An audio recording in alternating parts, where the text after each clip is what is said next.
పిల్లలు కావాలనే మీ కలను నెరవేర్చుకోండి. మొదటి కన్సల్టేషన్, మొదటి స్కానింగ్ ఉచితం. వివరాల కొరకు హెగ్డే ఫెర్టిలిటీని సంప్రదించండి. నమస్తే మ్యామ్. నమస్తే అమ్మా. నా పేరు శ్వేత మ్యామ్. నా ఏజ్ 26 ఇయర్స్.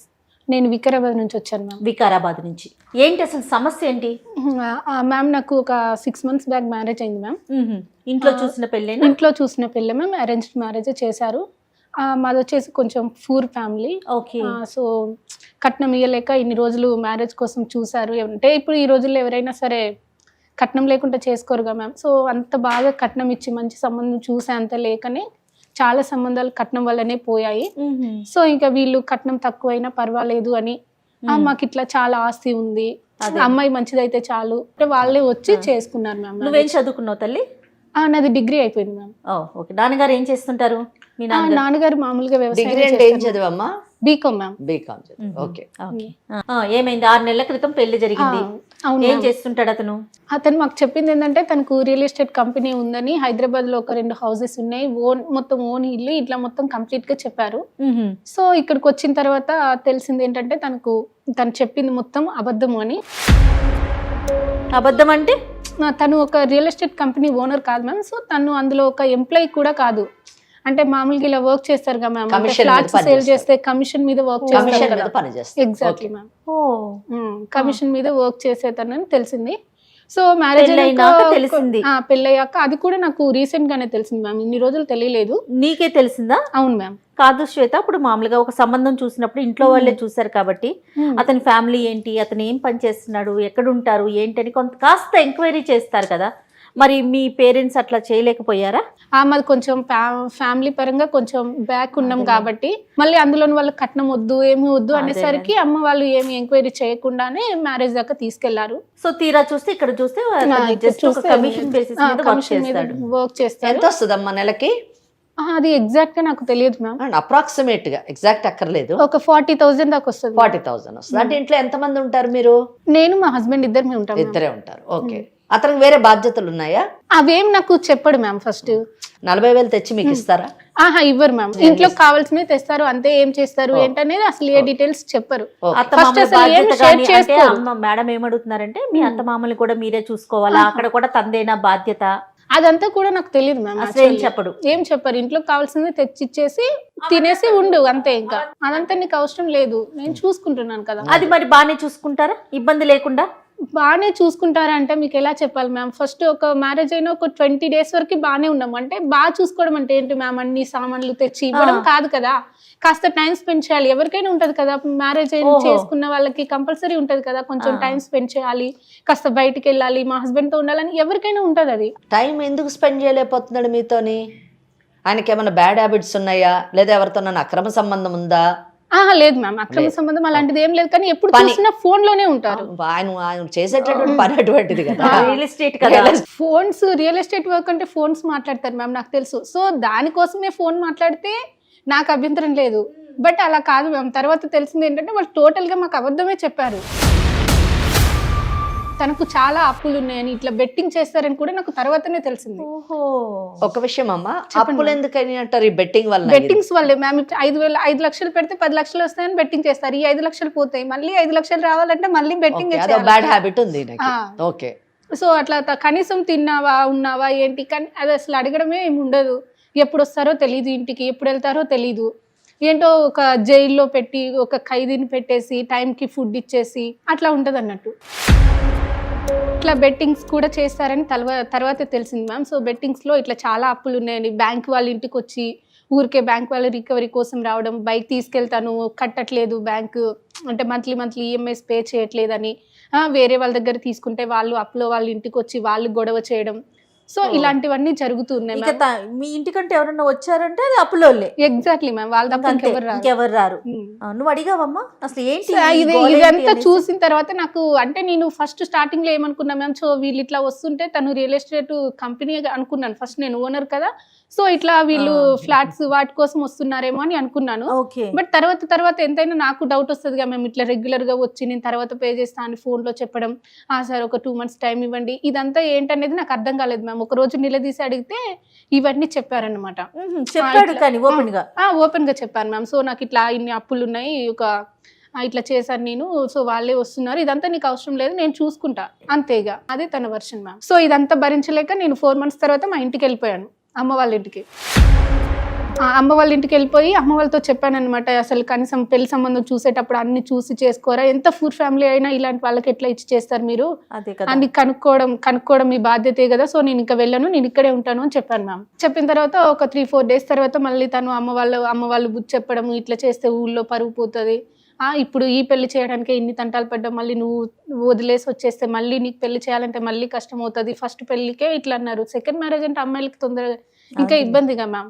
సో అట్లా ఉంటది, ఊళ్ళో పరుగుపోతుంది, ఏమొద్దు అని చెప్పి ఒప్పించేసి మళ్ళీ పంపించారు మ్యామ్. నిన్ను పంపించారు. సరే ఏదైతే కొన్ని రోజులు చూద్దాం అసలు తను మారకపోతాడా అన్న ఉద్దేశంతో ఇంకా నేను కూడా వచ్చేసాను. వెళ్ళిపోయినప్పుడు పుట్టింటికి వెళ్ళినప్పుడు అతను ఏమైనా ఫోన్ చేశాడా? వచ్చాడు మ్యామ్, తను వచ్చి అమ్మ వాళ్ళతో చెప్పే తీసుకెళ్లారు. వచ్చిన తర్వాత కూడా సేమ్ అదే వర్షన్ మ్యామ్, ఇంకా అసలు మారలేదు. ఇంకా నాకు చిరాకు వచ్చేసింది, సో ఇంకా అందుకనే ఇక తనతో ఉండకూడదని డిసైడ్ అయ్యాను, అందుకే మీకు చెప్పాను మ్యామ్. వద్దనుకుంటున్నాను అంటున్నారు కదా, అంటే అర్థం కాలేదు నాకు. అంటే తను నాకు ఏ రకంగానూ కనెక్ట్ అవ్వట్లేదు మ్యామ్. ఇప్పుడు మ్యారేజ్ చేసుకునేది దేనికి మ్యామ్? ఎమోషనల్ గా, మెంటల్ సపోర్ట్ కోసం, కేరింగ్ ఇవన్నీ ఉంటాయి కదా మ్యామ్. మీరు ఒక ప్రశ్న అడిగారు, మ్యారేజ్ చేసుకున్నది ఎందుకు అని అన్నారు. అవును మ్యామ్. మ్యారేజ్ చేసుకున్నది ఓన్లీ నాట్ ఫైనాన్షియల్ పొజిషన్ గురించే కాదు, మీరు అన్నట్టుగా ఇమోషనల్ గా కానివ్వండి, వేరే ఏ విధంగా కనెక్ట్ కావట్లేదు అంటే ఇమోషనల్ గా ఏ విధంగా మీకు కనెక్ట్, మీ ఉద్దేశం ఏంటి అంటే దాని మీనింగ్ ఏంటి నాకు అర్థం కాలేదు. ఎమోషనల్ గా అంటే మ్యామ్ ఇప్పుడు పెళ్లి చేసుకున్న తర్వాత ఎవరైనా ఏమనుకుంటారు మ్యామ్, హస్బెండ్ తో టైం స్పెండ్ చేయాలి, అన్ని చెప్పాలి, తనకు ఒక మోరల్ సపోర్ట్ లా ఉండాలి అని ఎవరైనా అనుకుంటారు. సో తను కూడా అన్ని నాకు చెప్పాలి, నేను తనతో అన్ని చెప్పాలి. ఎందుకంటే ఇప్పుడు ఒక అమ్మాయి ఒక ఫ్యామిలీని వదిలేసి హస్బెండ్ దగ్గరకు వస్తుంది అంటే ఫ్యామిలీలో ఎన్నో రిలేషన్స్ ఉంటాయి మ్యామ్. సో అవన్నీ కాకుండా హస్బెండ్ తో పెళ్ళైన తర్వాత ఆ రిలేషన్స్ అన్ని అమ్మాయి తన హస్బెండ్ లోనూ చూసుకుంటుంది. హస్బెండ్ గానీ, బ్రదర్, సిస్టర్, మదర్, అన్ని రిలేషన్స్ చూసుకుంటది. నేను చెప్పేది వినాలి, కనీసం నాతో టైం స్పెండ్ చేయాలి. మాది లవ్ మ్యారేజ్ కాదు మ్యామ్, అరేంజ్ మ్యారేజ్. సో నా గురించి తను తెలుసుకోవాలి, తన గురించి నేను తెలుసుకోవాలి, ఇలా కంపల్సరీ ఎవరికైనా ఉంటది కదా మ్యామ్. సో ఇలాంటి ఏమి లేవు, ఏదో నేను జస్ట్ ఫుడ్ కోసమే వచ్చినట్టు వండేసుకొని తినేసి పడుకుంటే సరిపోతుందా మ్యామ్? ఒక బాండింగ్ అనేది ఇంపార్టెంట్ కదా ఇక్కడ. కరెక్ట్. సో ఇలాంటి బాండింగ్ ఏం తనతో నాకు రావట్లేదు, తను నాకు ఆ ఛాన్స్ ఇవ్వట్లేదు. పోనీ నేను తన్ని అండర్స్టాండింగ్ చేసుకొని ఉందామన్నా తను నాకు ఆ ఛాన్స్ ఇవ్వట్లేదు. ఇదే ఇలా ఏమీ లేనప్పుడు తనతో ఇంకా ఎన్ని రోజులు ఇలాగే ఉండాలి? దేనికోసం ఉండాలి? ఫస్ట్ నేను ఫుడ్ కోసమా? అదైతే మా ఇంటి దగ్గర కూడా ఉంటది కదా మ్యామ్. అవును, అందుకనే ఇంకా నేను తనతో ఉండలేను అనేసి నేను మాట్లాడాను మ్యామ్. మీరు చెప్పిన దాంట్లోనే మీ వయసు 26 సంవత్సరాలు అన్నారు కదా. మిమ్మల్ని పెంచినటువంటి తల్లిదండ్రులు మీకు ఈ సంబంధం కరెక్ట్ సంబంధం అని చెప్పి మీకు ఇచ్చి పెళ్లి చేశారు. అంటే ఏంటి, మిమ్మల్ని బాగా అర్థం చేసుకోవడానికి 26 సంవత్సరాలు మిమ్మల్ని పెంచినటువంటి తల్లిదండ్రులు దే టుక్ 26 years 26 సంవత్సరాలు తీసుకొని ఈ అబ్బాయికి ఇచ్చి పెళ్లి చేశారు కదా. అంటే మరి వాళ్ళు మిమ్మల్ని అర్థం చేసుకోలేదని అనుకోవాలా అన్న ఒక ప్రశ్న నాలో తలెత్తింది ఒకటి. రెండోది, మీరు ఇతన్ని మీరు అర్థం చేసుకోవడానికి లేదా మీరు అతన్ని అర్థం చేసుకోవడానికి 6 నెలలు సమయం సరిపోదేమో వెన్ కంపేర్డ్ టు 26 years అని అన్నది ఒక విషయం మనం గుర్తుపెట్టుకోవాలి. మీరు ఆయనకు అప్పులు ఉన్నాయని మీరు చెప్పారు, అది తెలుసుకున్నారు మీరు, అతను మీకు చెప్పలేదు, మీరు తెలుసుకున్నారు. అప్పులోళ్ళు మీ ఇంటికి వస్తే అతన్ని పిలిచి బయట అడుగుతున్నారు, లేదా ఆయన లేనప్పుడు మిమ్మల్ని మేము పలానా బ్యాంకు నుంచి వచ్చామని చెప్తున్నారు. కానీ అతను ఏ రోజు వచ్చి నాకు ఇన్ని అప్పులు ఉన్నాయి నువ్వు నీ పుట్టింటికి పోయి తీసుకొని రా, లేకపోతే నీకున్న బంగారం అమ్ము అని చెప్పేసి ఏ రోజు కూడా నేను మిమ్మల్ని అతను అడగలేదు. తన బాధలేదు తన పడుతున్నాడు కానీ మిమ్మల్ని ఇబ్బంది పెట్టలేదు. ఇక్కడ మీరు రియల్ ఎస్టేట్ ఓనర్ని పెళ్లి చేసుకుంటున్నాను అని మీరు అనుకున్నారు, ఆయన రియల్ ఎస్టేట్ ఓనర్ అని చెప్తే మీరు నమ్మేశారు. ఎలా నమ్ముతారమ్మా? రీకు తగ్గట్టుగా ఏదో 40,000 ఎర్న్ చేసుకునేటటువంటి వాడు వచ్చాడు, వివాహం చేసుకున్నాడు, నిన్ను కష్టపెట్టకుండా తన బాధలే తాను పడుతున్నాడు, నిన్ను నేను చూసుకుంటాను, నువ్వేమి ఇంటర్ఫియర్ కాకు అని అంటున్నాడు. ఇక్కడ మటుకు బాణం. ఇంకొకటి, పెళ్ళై కేవలం 6 నెలలు మాత్రమే అయింది. 6 నెలల్లోనే నువ్వు అతన్ని పూర్తిగా అర్థం చేసేసుకోవాలి, అతను నిన్ను పూర్తిగా అర్థం చేసేసుకోవాలి. లేదు కాబట్టి విడిపోతాము, నాకు అక్కర్లేదు అని చెప్పడం ఎంత మటుకు సమంజసం ఒక్కసారి ఆలోచించాము. అయితే మీరు ఇందాక ఒకటి చెప్పారు, నన్ను కూడా అడిగాడు డబ్బులు తీసుకురమ్మని అని అంటున్నారు. మీరు ఏమన్నాడమ్మా అది చెప్పండి. నాకున్న గోల్డ్ ఉమ్. అంటే పెళ్లిలో పెడతారు కదా మ్యామ్, అంటే అమ్మ వాళ్ళు కానీ అత్తయ్య వాళ్ళు కానీ పెట్టిన గోల్డ్ మొత్తం అమ్మేసి కట్టేశారు. అప్పులు తీర్చుకున్నాడు. మొత్తం గోల్డ్ అంటే ఎంత అప్పు ఉందమ్మా ఆయనకి? అంటే అప్పు ఎంత ఉందో తెలియదు కానీ మ్యామ్ నా దగ్గర ఉన్న 10 తులాలు గోల్డ్ అమ్మేశాడు. ఏమని చెప్పి తీసుకున్నాడు అది? మామూలుగా బిజినెస్ కోసం ఇట్లా కావాలి అని చెప్పారు. ఇప్పుడు ఫస్ట్ మాకు చెప్పలేదు మ్యామ్, ఫస్ట్ చెప్పిన అన్ని అబద్ధాలే. ఇట్లా అంటే నన్ను మోసం చేసినట్టేగా మ్యామ్. ఫస్ట్ ఉన్నది ఉన్నట్టు వచ్చి మాకు ఇంతే ఉంది, నాకు 40,000 వస్తాయి, ఇవన్నీ చెప్తే మేము యాక్సెప్ట్ చేసేవాళ్ళం. నేనేదో కోటీశ్వరిని చేసుకునేదాన్ని అని కాదు కదా మ్యామ్. అంటే నా ఫ్యామిలీ ఏంటో నాకు తెలుసు, మేము ఏ సిచ్యువేషన్ లో ఉన్నామో తెలుసు. సో అన్ని తెలిసి నేను కోట్లున్నని చేసుకోవాలని ఏ అమ్మాయి అనుకోదు కదా మ్యామ్. సో 40,000 కోట్లున్న అమ్మాయిని చేసుకోవాలని ప్రతి అమ్మాయి కలగంట తప్పలేదు అది. సో నా సిచ్యువేషన్ నాకు తెలుసు కదా. కానీ మీ విషయంలో నేను అనేది, నేను కూడా మీతో ఏకీభవిస్తున్నాను. ఏమనంటే మీరు మోసపోయారు అన్నది ఫస్ట్ స్టెప్ నేనే చెప్తున్నాను. ఏ విషయంలో? మీరున్నటువంటి ఆర్థిక పరిస్థితుల్లో ఒక రియల్ ఎస్టేట్ కంపెనీ ఉన్న ఓనర్ వచ్చి నన్ను పెళ్లి చేసుకుంటున్నా లేదా ఆయన నేను రియల్ ఎస్టేట్ ఓనర్ అని చెప్తే మీరు నమ్మడం మోసపోవడమే. అంతే కదా. ఆయన మోసం చేయడం, మీరు మోసపోవడం. నేనే చెప్తున్నా అదే అంటున్నారు. కానీ దాని అర్థము మీకు ఒక రియల్ ఎస్టేట్ ఓనర్ వచ్చి పెళ్లి చేసుకోకూడదని కాదమ్మా. మీ అదృష్టం బాగుంటే అటువంటి వాళ్ళు కూడా వచ్చి రావచ్చు, రాకూడదని లేదు. రావాలని ప్రతి అమ్మాయి కోరుకోవాలి కూడా, ప్రతి అమ్మాయి కలగంటది కూడా. కానీ ఇక్కడ నేననేది ఏంటంటే మీ విషయంలో తప్పకుండా ఫస్ట్ స్టేజ్ లోనే మోసం జరిగింది. Exactly ma'am. అది అమ్మ వాళ్ళు కరెక్ట్ గా ఎంక్వైరీ చేయకపోవడం, మా పెళ్లికి ఎక్కువ గ్యాప్ లేకపోవడం, తొందరగా జరగడం వల్ల నేను కూడా నాకు ఆలోచించుకునే టైం లేకపోయింది మ్యామ్. ఎందుకంటే అప్పటికి నాకు 25 years అట్లా వచ్చాయి మ్యామ్. ఊళ్ళలో ఉన్న వాళ్ళు 25 years అమ్మాయికి పెళ్లి కాలేదంటే ఎన్ని మాటలు అంటారు తెలుసా మ్యామ్? ఫస్ట్ ఎన్ని మాటలు అంటారు తెలుసా? ఇంకా దీనికి పెళ్లి అవ్వదు, ఇంకా ఎవరినో ఒకరిని చూసుకొని వెళ్ళిపో. సో ఇలాంటి ఎన్ని మాటలు ఉంటాయి అమ్మ వాళ్ళని. ఇక నువ్వెందుకు రా పిల్లని కన్నది, ఆడపిల్లని పెళ్లి చేయడం చేతగానప్పుడు ఇలా అమ్మ వాళ్ళని అన్న మాటలన్నీ విని విని విని ఇంకా ఎవరు వచ్చినా పర్వాలేదు చేసేసుకుందాం అన్నట్టున్న సిచ్యువేషన్ లో నేను ఉంటే వీళ్ళు వచ్చి చెప్తే ఇంకా నేను అక్కడే ఇక సరే ఎవరు అమ్మ వాళ్ళు చూస్తున్నారు, చేస్తున్నారు, అమ్మ వాళ్ళు ఎంక్వైరీ చేస్తున్నారు, వాళ్ళకి నచ్చింది. ఇంకా వాళ్ళని ఇబ్బంది పెట్టొద్దు. ఫస్ట్ నేను ఇప్పటికే చాలా ఇబ్బంది పెట్టాను అమ్మ వాళ్ళని.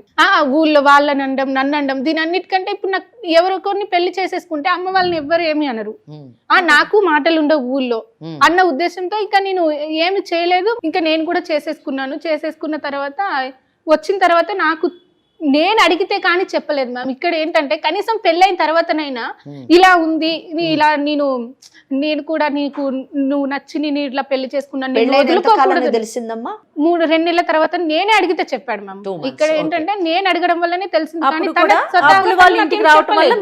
అది ఊరికే వాళ్ళు వీళ్ళు వస్తుంటే ఏంటి అని నేను అడిగితే తెలిసిందే తప్పితే ఇక్కడ కూడా మ్యామ్ పెళ్ళైన కొత్తలోనే అప్పుడైనా చెప్పుంటే ఇక పెళ్ళైపోయిన తర్వాత ఎవ్వరు మేము చేయలేదుగా మ్యామ్. తనకు సపోర్ట్ చేసేదాన్ని నేను ఖచ్చితంగా.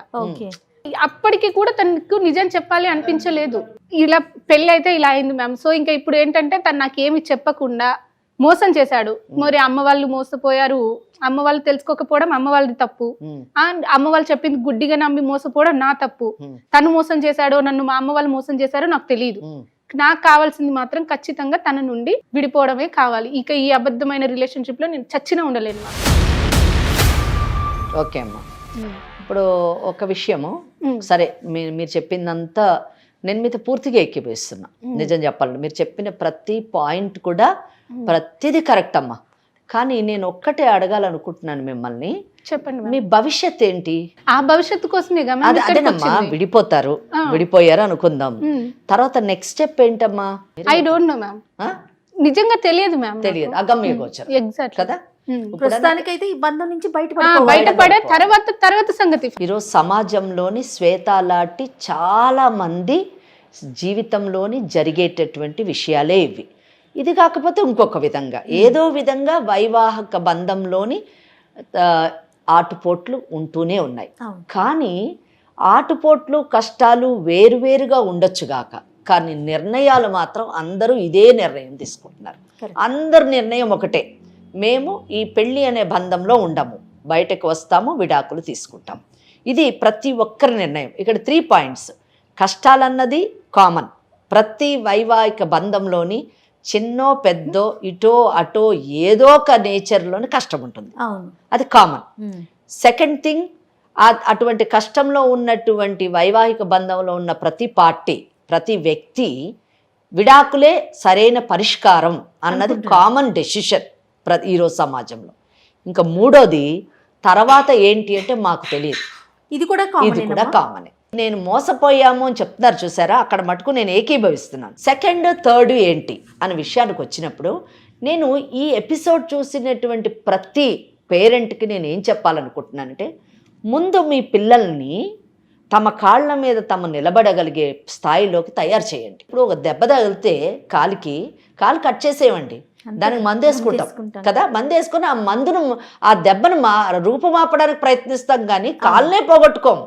ఇది కూడా అంతే, జీవితంలో ఒక దెబ్బ తగిలింది, ఆ దెబ్బని ఎలా సరి చేసుకుంటామో చూసుకోవాలి కానీ జీవితాన్నే పాడు చేసుకుంటే ఏంటండి, అది పరిష్కారం కాదుగా. అమ్మమ్మ ఇక్కడ ఇంకొక చిన్న మీ మాట కట్టు తగ్గుతుందని అనుకోవద్దు. నిజంగా కాలుని తీసేయాలా, మందేస్తే సరిపోతుందా?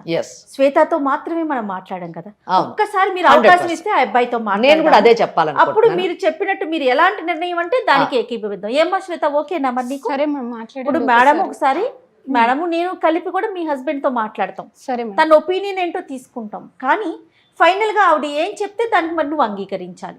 ఆలోచించుకున్నప్పుడు అవును కదా ఇది సమంజసం అని మీకు అనిపించినప్పుడు అతనికి కౌన్సిలింగ్ చేస్తాము, మీరు కూడా విన్న తర్వాత అవును కదా అనే ఆలోచన మీకు కలిగితే డెఫినెట్గా అంగీకరించండి. ఓకేనా? సరే మేడం. రైట్. మరి కాల్ చేస్తారా మీరు ఒకసారి అతనికి? చేస్తాను. ఓకే. హలో హలో, చెప్పు శ్వేత. ఎక్కడున్నారు? పనిలో ఉన్నాను. చెప్పు శ్వేత, ఏంటి నేను కాల్ చేస్తున్నావు?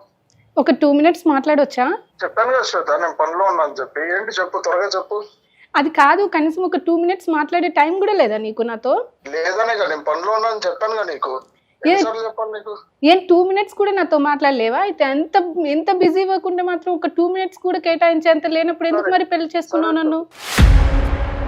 సరే శ్వేత, చెప్పు శ్వేత, త్వరగా చెప్పు, నాకు పనులు ఉన్నాయి చెప్పు. త్వరగా కాదు, ఇగో ఇట్లా 2 minutes కూడా నాకు టైం కేటాయించినప్పుడు అసలు నీతో ఉండడం వేస్ట్. నేను చెప్పిన కదా నీతో ఇంకా నా వల్ల కాదు, నేను ఇదంతా భరించలేను, నేను డైవర్స్ తీసుకుంటాను. ఇట్లా సుమన్ టీవీ దగ్గరికి వచ్చాము, ఒకసారి మాట్లాడండి మేడం వాళ్ళతో. అక్కడికి ఎందుకు వెళ్ళావు? నేను చెప్పిన కదా ఇంకా నా వల్ల కాదు అని, అందుకే ఇక్కడికి వచ్చేసాను. ఒకసారి మీరు మాట్లాడండి మేడం వాళ్ళతో, మేడం వాళ్ళు చెప్తారు. ఏం పేరు అన్నావు? అరుణ్. నమస్తే అండి అరుణ్ గారు.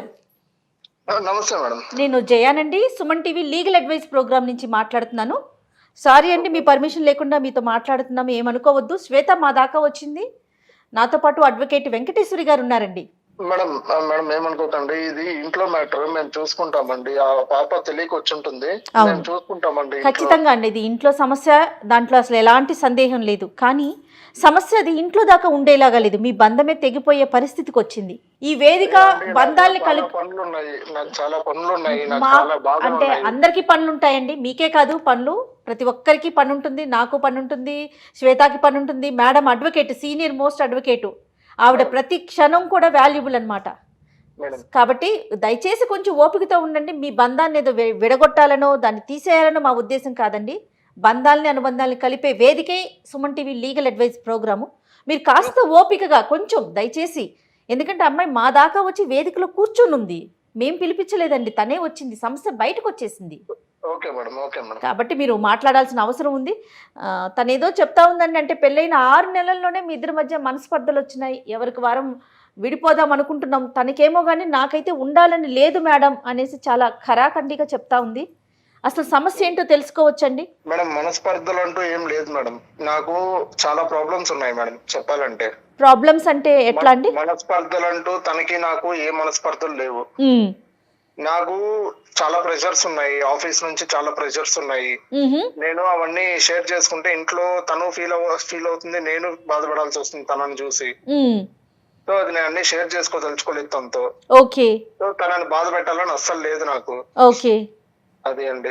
అంటే ఇప్పుడు తను చెప్పడం, మీకు రియల్ ఎస్టేట్ కంపెనీ ఉందని చెప్పి ముందు పెళ్లికి ఒప్పుకోవటం జరిగింది. తీరా నేను వస్తే తను రియల్ ఎస్టేట్ కంపెనీలో ఒక ఏజెంట్గా మాత్రమే పనిచేస్తున్నాడు, చాలా అప్పులు ఉన్నాయి, నాతో ఒక్క నిమిషం కూడా స్పెండ్ చేయలేకపోతున్నాడు. ఇలాంటి రిలేషన్ అవసరమా నాకు అని అనిపిస్తోందని అంటోందండి శ్వేత. తన వర్షన్ అయితే ఆ విధంగానే ఉంది. అవునండి, నేను చెప్పింది నిజమే, కానీ నాకు రియల్ ఎస్టేట్ కంపెనీ కాదండి. నేను నా జాబ్ పర్పస్ ఏంటంటే, నేను జస్ట్ ఎవరన్నా వస్తే బ్రోకర్ వైజ్ టైప్ నేను సైట్ చూపించి నేను అమ్మిపిస్తానండి. అమ్మిపించే దాంట్లో నాకు మంత్లీ ఒక 40,000 శాలరీ వస్తుందండి. ఓకే ఓకే, అంటే ఇన్ని అమ్మితే ఇంత అని అట్లా కాదండి, మీకు ఫిక్స్డ్ శాలరీ కింద పే చేస్తున్నారా? కమిషన్ కింద ఫిక్స్డ్ శాలరీ అండి నాకు 40,000 ఫిక్స్డ్ శాలరీ. ఓకే, మరి సరే శాలరీ బాగుంది 40,000, మరి అప్పులు ఎన్ని ఉన్నాయండి?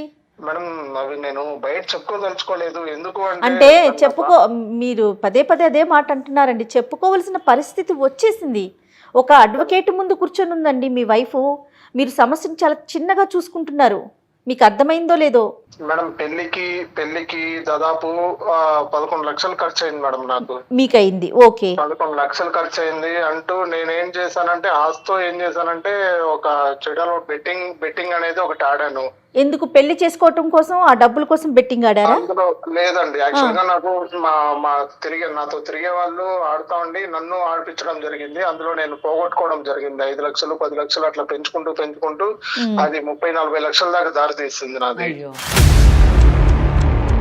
సో అది నేను ఇంట్లో చెప్పుకోలేక ఇట్లాంటివన్నీ ప్రాబ్లమ్స్ ఫేస్ చేయాల్సి వస్తుంది. నేను ఇంకా క్రెడిట్ కార్డులు అన్ని తీసి దానికి కట్టి అట్లా ఇంట్రెస్ట్లు పెరిగిపోయినాయి. చాలా ఉందండి నాకు. నేను అట్లనేసి ఇంట్లో చెప్పుకొని తనని బాధ పెట్టాలని అస్సలు లేదు నాకు. ఓకే, కాదండి, ఇంతవరకు చాలా ఫెయిర్ గా ఒప్పుకున్నారు, బాగుంది. కానీ అబద్ధం చెప్పి పెళ్లి చేసుకున్నారు కదా, ఈ మాటకే అమ్మాయి బాధపడుతుంది కదా మరి శ్వేత? మేడం అట్లని కాదు మేడం, నేను అబద్ధం చెప్పాలని కాదు, తను నాకు నచ్చింది. సో అందుకనేసి నేను అబద్ధం చెప్పి మరి పెళ్లి చేసుకోవాల్సి కాదండి, నచ్చితే ఒక కంపెనీకి ఓనరు, ఒక కంపెనీలో పని చేసే వాళ్ళకి తేడా లేదండి, చెప్పండి. అంటారు కదండి, 100 అబద్ధాలు అయినా చేసి ఒక పెళ్లి చేయమని చెప్తారు కదండి. అట్లా చేసి నేను ఇంకేదో ఒకటి ఆ బాబుని శ్వేతను సాధించుకోవాలి అని చెప్పి నేను అదే నేను అంటున్నాను, 100 అబద్ధాలు చెప్పి ఒక పెళ్లి చేసుకోవచ్చు, కానీ ఆ పెళ్లి ముందుకు వెళ్ళాలి కదా. చెప్పే అబద్ధం ఏ విధంగా ఉండాలి? కంపెనీ ఓనరు, కంపెనీలో పనిచేసే వాళ్ళు ఒకటవుతామా చెప్పండి? ఇంకా తనని దక్కించుకోవడం కోసం నాకేం చేయాలో తెలియదండి. ఇంకా మీరు దక్కించుకోవాలనుకున్నారు, తన మనసుకి ఎంత గాయం అయ్యింది. ఇప్పుడు అసలు అమ్మాయికి ఏ విధంగా చెప్పి పంపించాలి? మీతో ఫోన్ మాట్లాడక ముందే మేడం మ్యాక్సిమం ఎంత ఒక ఆడపిల్లకి ఏమేమి చెప్పాలో అవన్నీ చెప్పాం, కానీ ఒకసారి మీతో మాట్లాడాలని చెప్పి మేడం దగ్గర పర్మిషన్ తీసుకుని మరి మీకు నేను కాల్ చేయించాను. ఒకసారి మేడంతో కూడా మాట్లాడండి. మేడం పేరు వెంకటేశ్వరి గారు, అడ్వకేట్ అండి, senior advocate madam. Arun madam నమస్తే మేడం. నమస్తే అరుణ్.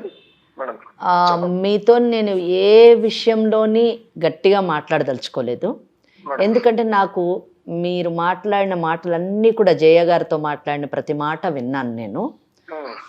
మీరు నాకు నచ్చిన ఇదేంటంటే, నాకు ఆమె కావాలి, ఆమె నచ్చి పెళ్లి చేసుకున్నాను, ఆమెను వదలడం నాకు ఇష్టం లేదు అని చెప్పడం నాకు నచ్చింది. ఎందుకంటే ప్రస్తుత సమాజంలోని మనం ఏదైనా సంపాదించవచ్చండి, మనల్ని ప్రేమించే వ్యక్తిని సంపాదించడం చాలా కష్టం. అది 1000 కోట్లతో సమానం, లక్షల కోట్లతో సమానం. అటువంటి వ్యక్తి భర్తగా మన శ్వేతకి లభించడం చాలా అదృష్టం. ఇక్కడ మటుకు బాగుందండి.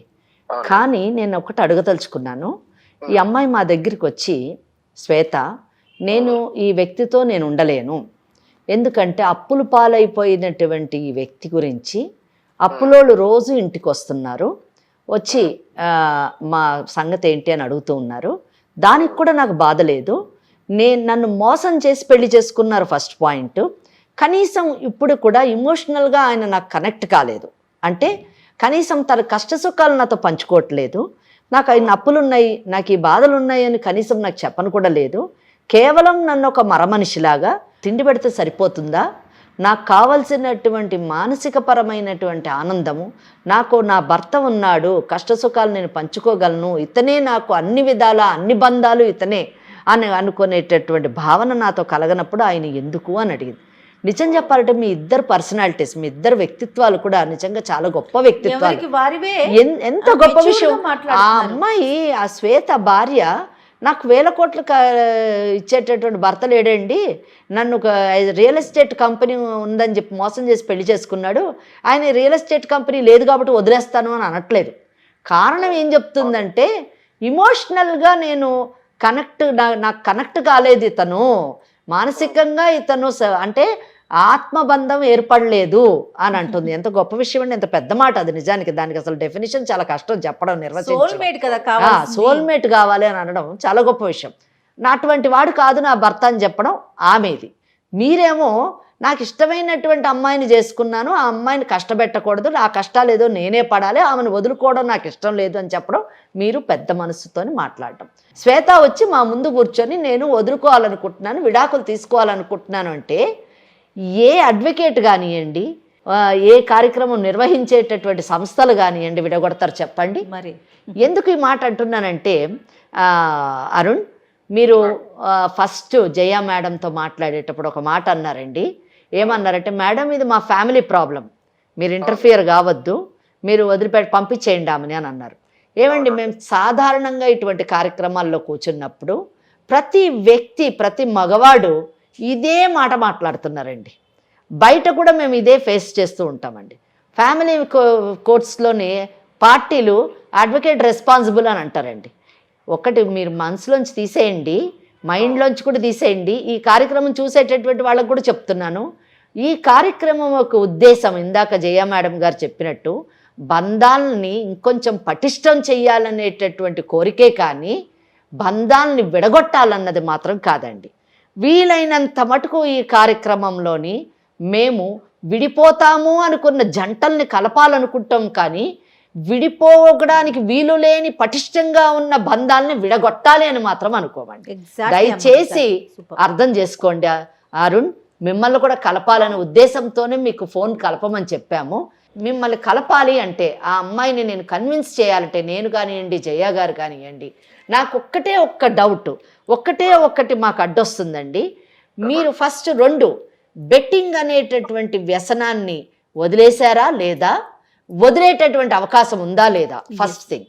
సెకండ్ డౌట్, మీకున్నటువంటి 40 లక్షల అప్పుని ఎలా తీరుస్తారు, 40,000 జీతంతో ఎలా తీరుస్తారు. రెండోది, అన్లెస్ అండ్ అంటిల్ మీకు ఈ అప్పులు అనేటటువంటి బాధల నుంచి మీరు బయటపడితేనే కానీ మీ భార్యని మీరు ఎంత ప్రేమిస్తున్నారు అన్నది మీరు ప్రకటించలేరు, మీరు చూపించలేరు. ఎందుకంటే మీకు ఈ టెన్షన్స్ ఎక్కువైపోయి మీరు ఆమెతోని ఇమోషనల్గా కనెక్ట్ కాలేకపోతున్నారని నేను అనుకుంటున్నాను. కనుక ఈ 3 ప్రశ్నలకి నాకు కరెక్ట్ సమాధానం వస్తే ఆ సమాధానాలు నిజానికి శ్వేతాన్ని కూడా కన్విన్స్ చేస్తాయి. శ్వేత లాగా జీవితాన్ని అంత ప్రాక్టికల్గా, అంత లాజికల్గా చూసినటువంటి అమ్మాయిలు చాలా అరుదు. అటువంటి అరుదైన అమ్మాయిల్లోని మీ భార్య ఒకరండి. వయసు చాలా తక్కువ, వయసు 26 సంవత్సరాలు. సో తప్పకుండా మీ యొక్క మాటలు కన్విన్సింగ్గా ఉంటాయి, మీ సమాధానాలు నిజానికి కన్విన్సింగ్ ఉంటే తప్పకుండా ఆమె కూడా తన జీవితాన్ని మీతో కొనసాగిస్తుందని అనుకుంటున్నాను. ఈ 3టికి నాకు సమాధానం చెప్పండి. మేడం, ఒకటి మేడం, నాకు ఇన్ని అప్పులున్నా తనతో ఏది చెప్పుకోలేదు, తన ఇబ్బంది పెట్టాలని కాదు. ఇంకొకటి, తన మనసు ఎక్కడ బాధపడుతుందో ఇంకెవరన్నా వచ్చి తనని అడుగుతారో అని చెప్పి నేను ఇంతవరకు ఏది షేర్ చేసుకోలేదు. చాలా గొప్ప విషయం అండి ఇది నిజానికి. తనని ఇష్టపడి పెళ్లి చేసుకున్నా కాబట్టి తనకి ఏది చెప్పకూడదు అనుకున్నా. ఎందుకు అంటే రేపనే రోజు తనకి ఏ ఇబ్బంది రాకూడదు అని చెప్పి నేను ఆలోచించడం జరిగింది మేడం. చాలా సంతోషం అండి అది. సో బెట్టింగ్ ఎందుకు ఆడానంటే, ఇంకా మా ఫ్రెండ్స్ ఇంకా బయట తిరుగుతూ ఉంటాము, అట్లా నాకు ఫ్రెండ్స్ కొంచెం ఉన్నారు. సో వాళ్ళు ఏంటంటే ఇంకా ఆడుతూ ఉంటారు ఫోన్ లో, ఏదేదో బెట్టింగ్ ఆడతారు. సో దాని త్రూ నాకు ఇంకా వాళ్ళు ఆశ పెట్టడం వల్ల నాకు స్టార్టింగ్ ఆడానండి. నేను 2,000 పెట్టి ఆడితే అది ఒక 9,000 అట్లా వచ్చింది. సో అది ఇంకేం చేసేది, ఇంకా ఎక్కువ వస్తుంది కదా అని చెప్పి నేను దాంట్లో దిగడం జరిగింది. అది వస్తా ఉంది, అమౌంట్ పెట్టడము రావడము అది జరుగుతూనే ఉంది. సో ఒకేసారి నేను ఏం చేశానంటే 5 లక్షలు 10 లక్షలు పెట్టేశారు. నా దగ్గర ఉన్న మనీ అంతా పెట్టడం జరిగింది. 5 లక్షలు 6 లక్షలు. అవును, దానివల్ల నష్టపోతామన్న విషయాన్ని మీరు తెలుసుకున్నారా లేదా? ఇంకా నాకు ఇప్పుడు తెలుసుకున్న లాభం లేకుండా పోతుంది మేడం. అంటే ఏంటి, మీరు ఇంకా ఇన్వెస్ట్ చేయాలని అనుకుంటున్నారా? అలాగా ఇన్వెస్ట్ చేసే కూడా నా దగ్గర డబ్బులు లేదు మేడం. సరే, రేపటి రోజు మళ్ళీ చాలా డబ్బు వస్తుంది అనుకుందాము. ఈ బెట్టింగ్ ని మీరు కంటిన్యూ చేస్తారా అండి? తను నాతో ఉంటాను, సంతోషంగా ఉంటాను అంటే అదన్నీ వదిలేసి తనతో ఉండగలుగుతాను మేడం. ఓకే, సరే. చాలా ఇబ్బందులు ఉన్నాయి మేడం. అవును, మరి అది ఆ అప్పులు ఎలా తీరుతాయి చెప్పండి? అది అదే మేడం, నాకు తలకాయ నొప్పి, అది పెద్ద తలకాయ నొప్పి అయిపోయింది. అదే మరి ఎలాగ, మరి ఈ 40 లక్షల అప్పులు మీరు ఎలా తీరుస్తారు?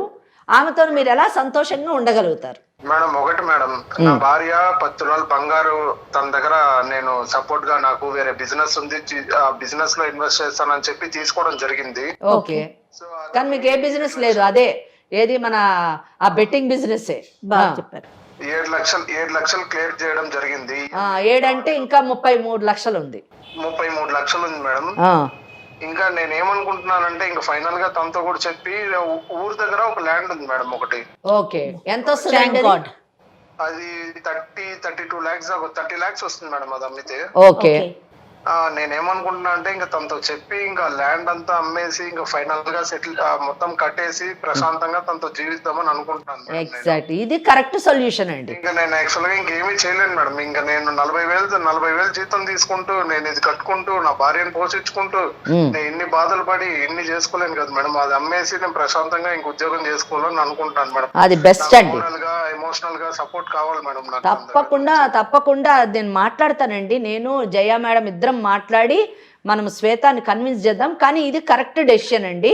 ఆస్తులు మీరు మంచిగా ఉండి ఇద్దరు చక్కగా, ఆమె కూడా ఉద్యోగం చేసుకోవచ్చండి. ఊరికి ఇంట్లో ఉండే బదులు చదువుకున్న అమ్మాయి, ఆ అమ్మాయి కూడా ఉద్యోగం చేసి మీరిద్దరు చన్నీళ్ళకి వేడి నీళ్ళు తోడన్నట్టుగా ఇద్దరు సంపాదించుకొని హ్యాపీగా ముందుకు సేవ్ చేసుకోవచ్చు.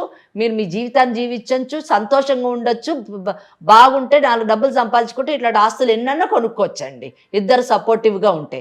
కనుక మీరు ఫస్ట్ ఆ పని చెయ్యండి.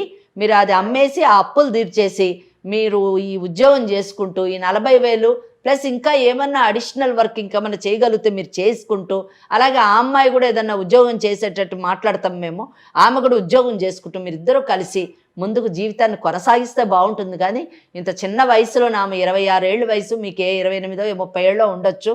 మీరిద్దరూ పెళ్ళై కేవలం 6 నెలలు అయ్యింది, విడిపోవాలని అనుకోవడం చాలా దురదృష్టకరమైనటువంటి విషయం. అటువంటి నిర్ణయాలు తీసుకోవద్దండి. మీరు తప్పకుండా కలిసి మంచిగా ఉండాలని నేను కోరుకుంటున్నాను.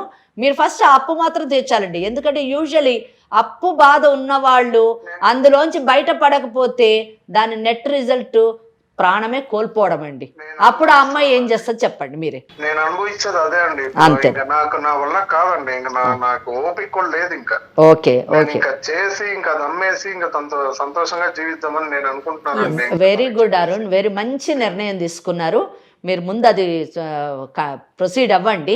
నేను నిమిషం లైన్ లో ఉండండి. ఒక్క నిమిషం, మీరు శ్వేతతో మాట్లాడండి అమ్మ. శ్వేత విన్నావు కదా మీరు?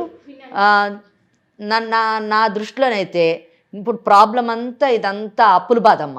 ఆ అప్పుల వలన అప్పులు చేశాడు, దాన్ని ఒకటికోటి ఆ బెట్టింగ్తో తీర్చుకోవాలనుకున్నాడు ఆయన. ఇంకోటి ఒక్క మంచి ఇది గమనించాలి, నువ్వు నిన్ను పెళ్లి చేసుకోవడానికి అంటే ఆ పెళ్లికి అయ్యేటటువంటి ఖర్చులు 11 లక్షలు.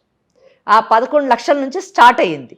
ఎందుకు 11 లక్షలు ఇచ్చేసి నిన్ను పెళ్లి చేసుకోవాలన్నాడు?